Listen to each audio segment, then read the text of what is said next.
Hi everybody, Dacob here. Welcome back to the Fashion Bunker. So, if you have been purchasing Versace in the last few years at full price, not at a Versace outlet, also not at a Versace boutique or authorized dealer during sales when the prices were reduced, and you've been purchasing at full price, you might be a little bit disappointed that at what has transpired just a day or so ago. I have here an article from fortune.com, or also if you have had stock connected, any stock connected to Versace, yeah, you might just be in a little bit of an economical pickle because a federal judge has blocked Capri Holdings from being acquired by Tapestry, another corporation.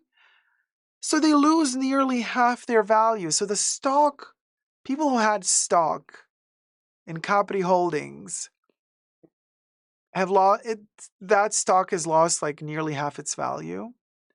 So you know how Versace was bought up by that other brand, Michael Kors, from Capri Holdings. But then Tapestry wanted to buy Capri Holdings, and the merger between Tapestry and Capri Holdings was potentially going to be dangerous to other brands because it would create this multi-conglomerate that became like this big beast, and fair competition laws would be, triggered, and a judge prevented that acquisition.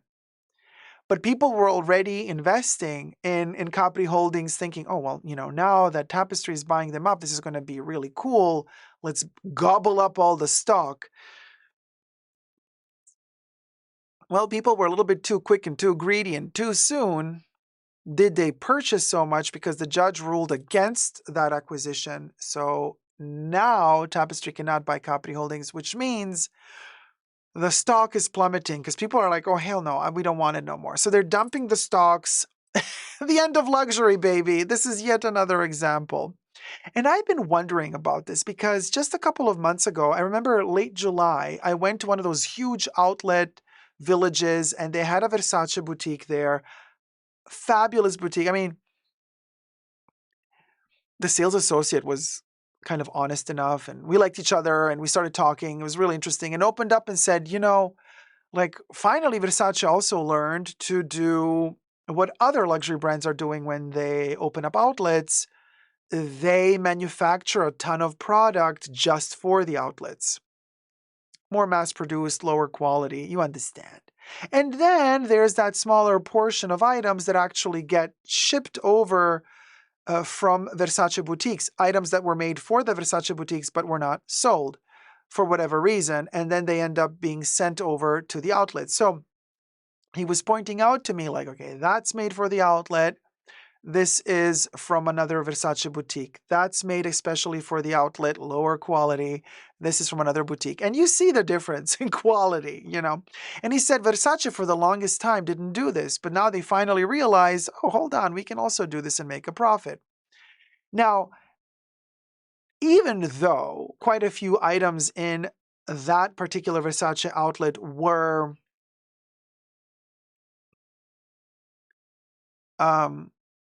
made especially for the outlet, quite a few were also from Versace boutiques.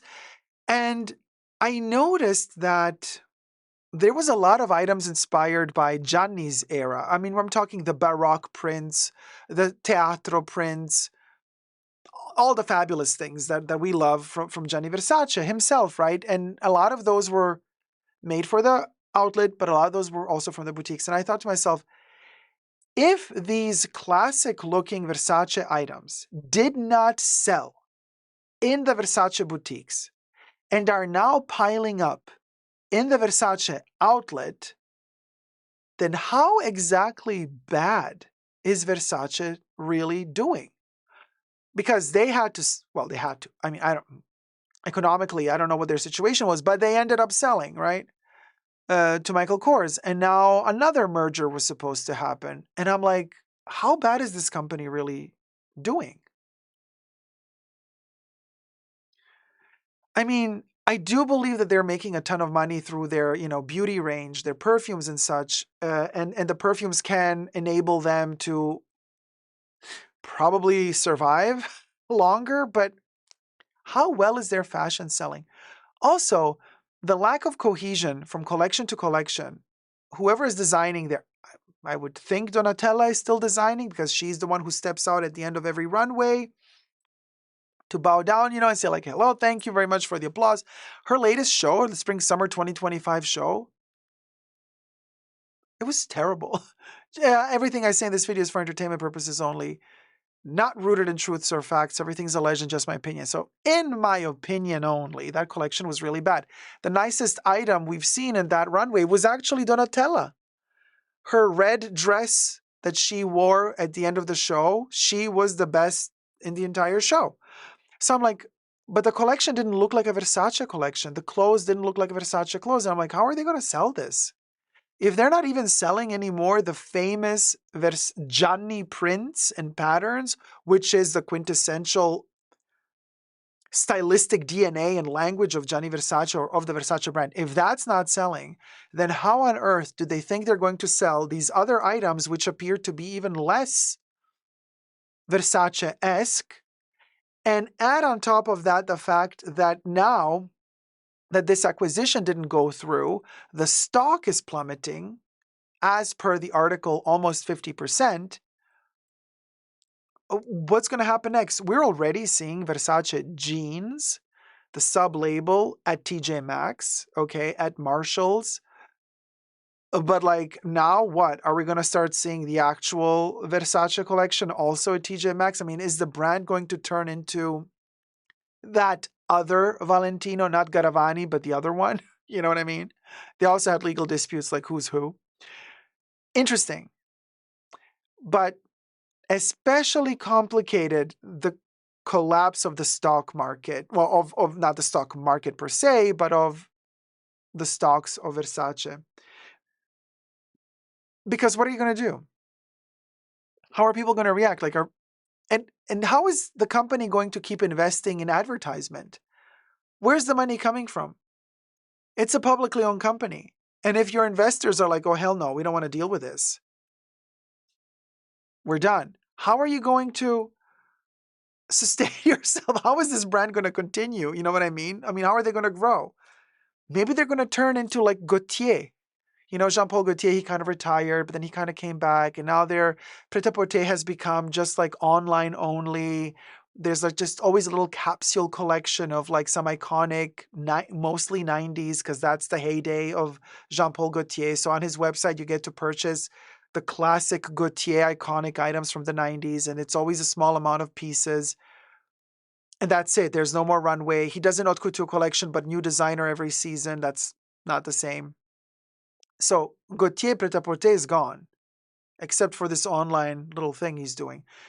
I kind of foresee that for Versace as well in the near future. A little bit like Paco Rabanne, when Paco Rabanne came back.